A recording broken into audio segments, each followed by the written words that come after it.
যে বিদুৰৰ যি নীতি সেই নীতিক জগতৰ সৰ্বশ্ৰেষ্ঠ নীতিসমূহৰ ভিতৰতো বিদুৰ নীতিকো ধৰা হয় সেইকাৰণে আপুনি আপোনাৰ জীৱনত যদি নীতি জ্ঞান ল'ব লগা আছে তেতিয়াহ'লে বিদুৰৰ নীতি গ্ৰহণ কৰিব লাগিব মানে কেনেকুৱা মই উদাহৰণ এটা দিছোঁ যে যেতিয়া কুৰুক্ষেত্ৰ যুদ্ধ আৰম্ভ হৈ গ'ল মানে প্ৰস্তুতি চলিছে সেই মুহূৰ্তত বিদুৰে তেওঁৰ যি ৰাজকীয় পদবী পৰিত্যাগ কৰিছে ত্যাগ দিছে যে মই আৰু প্ৰধানমন্ত্ৰী হৈ নাথাকো সেই সময়ত সমাজ ব্যৱস্থাৰ কাৰণে ই এক নিন্দনীয় কাৰ্য কাৰণ এখন দেশৰ প্ৰধানমন্ত্ৰীয়ে দেশৰ শান্তিকালত তেওঁ প্ৰধানমন্ত্ৰী হিচাপে সকলো সুখ ভোগ লৈ থাকিব আৰু যেতিয়া যুদ্ধকালীন পৰিৱেশত তেতিয়া তেওঁ পদৰ পৰা পদত্যাগ কৰি গুচি যাব এইটো কোন কালৰ ন্যায় বিদুৰে কৈছিলে যে মই এইখন যুদ্ধত নাই কাৰণ এইখন যুদ্ধ এখন অন্যায় যুদ্ধ কৌৰৱে এখন অন্যায়ৰ পক্ষত যুদ্ধ কৰিবৰ কাৰণে সাজু হৈছে গতিকে মই অন্যায়ৰ পক্ষত থাকিব নোৱাৰো এতেকে মই প্ৰয়োজনত মোৰ পদবীক মই পৰিত্যাগ কৰিলো এই বুলি পদবীক পৰিত্যাগ কৰিছে কৰি তেওঁ তীৰ্থ ভ্ৰমণলৈ গুচি গৈছে যদি তেওঁ পূৰ্বতে ৰাজকীয় সকলো ধৰণৰ সা সুবিধা গ্ৰহণ কৰি থাকিলেহেঁতেন তেতিয়াহ'লে কিন্তু তেওঁ পদবী পৰিত্যাগ কৰিব নোৱাৰিলে কাৰণ মানুহে তেওঁ এইটো কথা ক'লেহেঁতেন সেইকাৰণে তেওঁ সকলো পদ আদি পৰিত্যাগ কৰি ৰাজকীয় সকলো হেৰি পৰিত্যাগ কৰি তেওঁ কি কৰিছে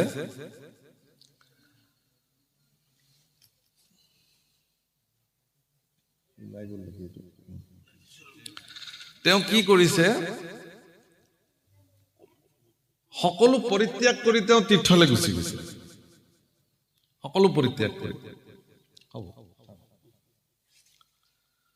যাতে তেওঁ কোনেও আঙুলিটো আব নোৱাৰে যে আপুনি কিয় গুচি গ'ল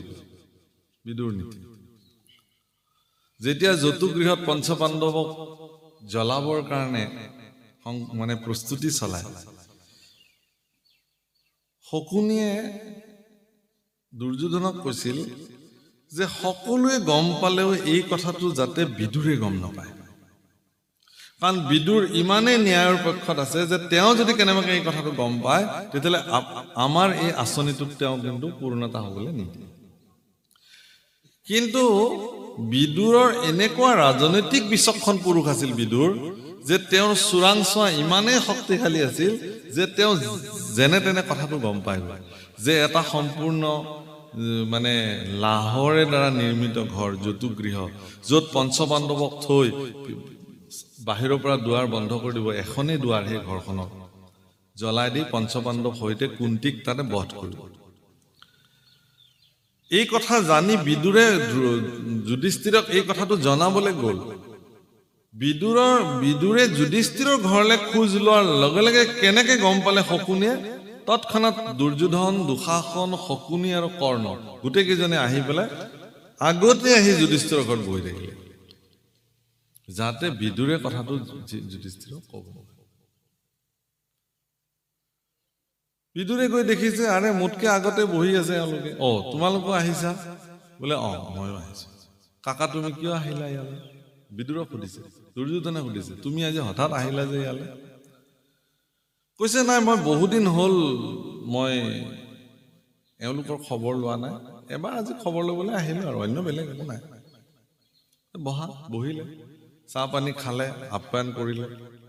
কৰি লাষ্টততো দেখিলে যে এওঁলোকতো নুঠে এতিয়া কথাটোতো ক'বও নোৱাৰে তেতিয়া বিদুৰে ক'লে যে ঠিক আছে ময়ো যাওঁ বেছি দেৰি নকৰোঁ কিন্তু যাবৰ সময়ত মই এটা প্ৰশ্ন সুধি থৈ যাওঁ তোমালোক গোটেইবিলাক প্ৰশ্নটোৰ উত্তৰ কাৰ হাতত আছে মোক দিবা এখন অৰণ্যত যেতিয়া জুই লাগে সেই অৰণ্যখনৰ প্ৰচণ্ড দাবানলত হাতী ঘোঁৰা বাঘ সিংহ চব জ্বলি ভস্ম হৈ যায় কোনো বাচি যাব নোৱাৰে কিন্তু এটা বিশেষ জীৱ আছে সেই জীৱটো কিন্তু অৰণ্যত জুই জ্বলিলেও তেওঁলোক নমৰে সেই জীৱটো কোন তেতিয়া উত্তৰটো আহিল যে এন্দুৰ বিলাক সিহঁতে যেতিয়া জুই লাগে তেতিয়া গাঁত খান্দি তললৈ সোমায় কাৰণ মাটিটো ঠাণ্ডা হৈ থাকে নহয় জুয়ে মাটিটোক প্ৰভাৱ নেপেলায় গতিকে তাহাঁতে বহুত তলত গৈ সিহঁতে অৱস্থান কৰে আৰু তাত বাচি যায় বা সিহঁতে কি কৰে খান্দি খান্দি গৈ গৈ গৈ জুই নলগা জাগাৰে ওলাই সিহঁতে এনেকে গুচি যায় ঠিক আছে মই এই কথাটো তোমালোকে জানা না নাজানা এনেই সুধি চালো আৰু দৰাচলতে বিদুৰে যুধিষ্ঠিৰক ইংগিতটো দি থৈ গ'ল যে তোমালোকো এই দাবানলত পৰিবলৈ গৈ আছা চাৰিওফালৰ পৰা দুৱাৰ বন্ধ কৰি তোমালোককো জ্বলাই দিয়া হ'ব তোমালোক যিমান বাহুবলী পৰাক্ৰমী হ'লেও নোৱাৰিবা ঘৰ ভাঙিব নোৱাৰা গতিকে এই প্ৰচণ্ড লাহৰ জুয়ত তোমালোকে মৃত্যুবৰণ কৰিবা তাতকে উপায়টো এটাই আছে এইটো হ'ল কি তলেৰে গাঁত খান্দি এই ঘৰটোৰ পৰা পলায়ন কৰিব এই বিদুৰ নীতি আৰু যিজন ব্যক্তিক গাঁত খান্দিবৰ কাৰণে বিদুৰে প্ৰেৰণ কৰিছিল তেওঁৰ হাতত এটা পিঞ্জৰাত এটা এন্দুৰ ভৰাই যুধিষ্ঠিৰক উপহাৰ দিবৰ কাৰণে পঠিয়াই দিছিল আৰু সেই পিঞ্জৰাটো লৈ আহিছিল আহি কৈছে যে এইটো মহাৰাজ যুধিষ্ঠিৰক উপহাৰ দিবলৈ আহিছো কোনে পঠিয়াইছে বোলে বিদুৰে পঠিয়াইছে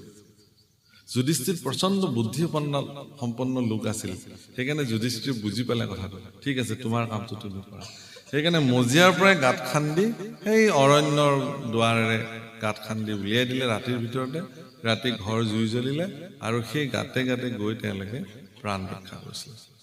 গতিকে বিদুৰৰ এই যে নীতি মই এই কথাটো কোৱাৰ প্ৰয়োজনীয়তাটো এইটোৱেই যে পাণ্ডৱ পৃথিৱীত জীয়াই থাকিব লাগিব কাৰণ বিদুৰ কোন স্বয়ং ধৰ্মৰ অৱতাৰ যমৰ অৱতাৰ ধৰ্মৰাজ মানে বিদুৰ আকৌ যুধিষ্ঠিৰ ধৰ্মৰ অৱতাৰ ভগৱান কৃষ্ণই ধৰ্ম ৰক্ষা কৰিবৰ কাৰণে পৃথিৱীলৈ আহিছে গতিকে ভগৱান কৃষ্ণই কাক কাক হাতত লৈ পেলাই ধৰ্ম ৰক্ষাৰ আঁচনি কৰিব সেই আঁচনি কৰা তালিকাখনত পঞ্চপাণ্ডৱৰ নামো সন্নিৱিষ্ট হৈ আছে এই কথা ধৰ্মই জানে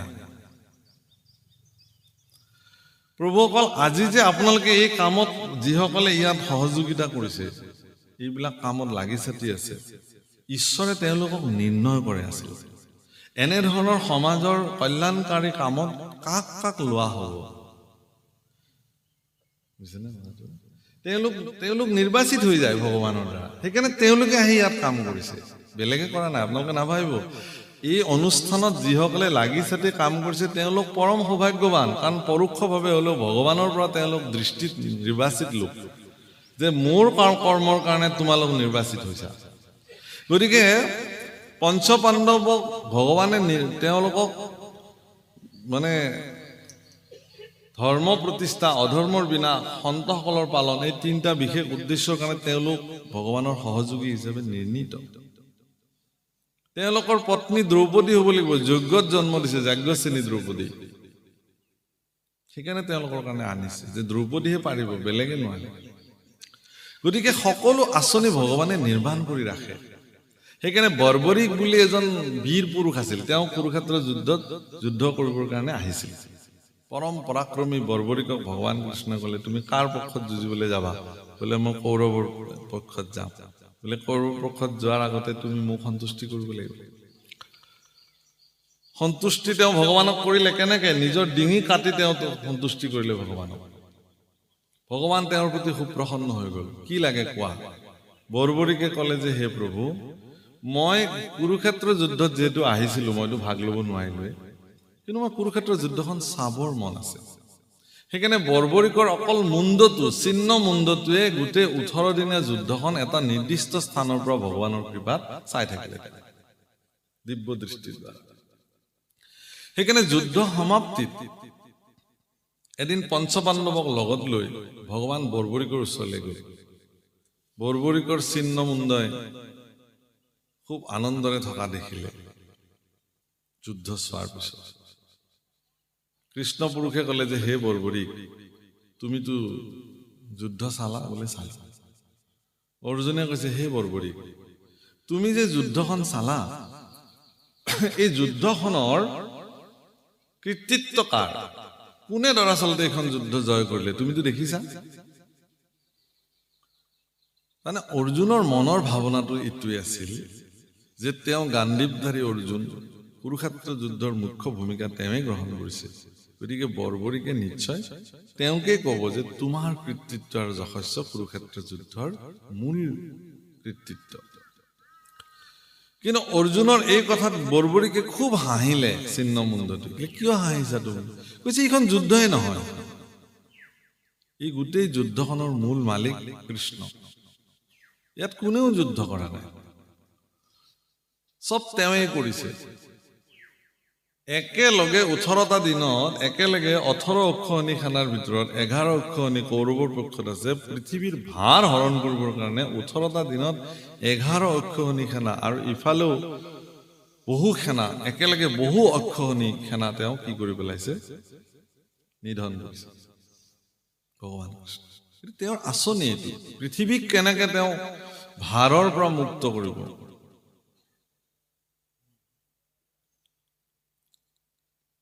কাৰণ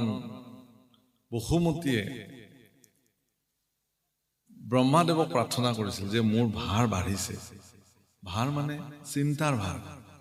সহনশীলতা বসুমতীতকে কাৰো নাই। কিন্তু তেওঁৰ বুকুত জন্ম হোৱা দুষ্ট দৈত্যসকলৰ প্ৰাদুৰ্ভাৱ বাঢ়িছে। প্ৰভু অকল মনত ৰাখিব আপোনালোকে, এই যে প্ৰকৃতিয়ে মাজে মাজে নৰসংহাৰ আৰম্ভ কৰে, যে প্ৰকৃতিয়ে যে কিছুমান নৰসংহাৰ আৰম্ভ কৰে, প্ৰকৃতিক কিছুমান পৰিঘটনাৰ ফলত, সেইবিলাক প্ৰকৃতিয়ে ইচ্ছাকৃতভাৱেই কৰে। কাৰণ পৃথিৱীত ভাৰ বহুত বাঢ়ি যায়। আৰু এতিয়াও পৃথিৱীত দুষ্ট লোকৰ যিমানে মানসিকতা বাঢ়িব সিমানে এওঁলোক নিধন হ'বলৈ গৈ আছে। পৃথিৱীত এওঁলোক তিষ্ঠি থাকিব নোৱাৰে। পৃথিৱীত তিষ্ঠি থাকিব কেৱল সজ্জনসকল, সাধুসকল। আৰু এই গোটেই পৃথিৱীখন সাধুসকলৰ কাৰণেহে নিৰ্মাণ হৈছে। সাধুসকল থাকিবৰ কাৰণে এইখন পৃথিৱী, ইয়াত অসাধু লোকসকলৰ কাৰণে এইখন পৃথিৱী নহয়।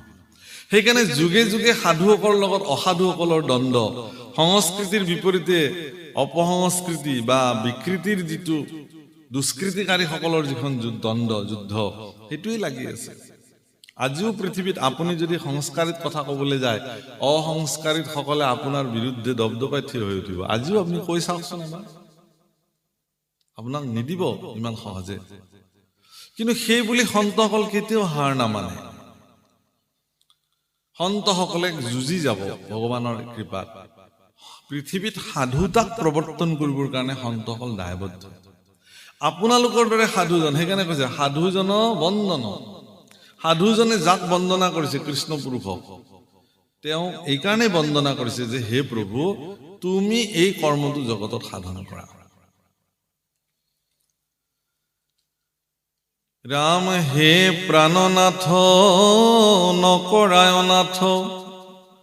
দান্তে ধৰুখে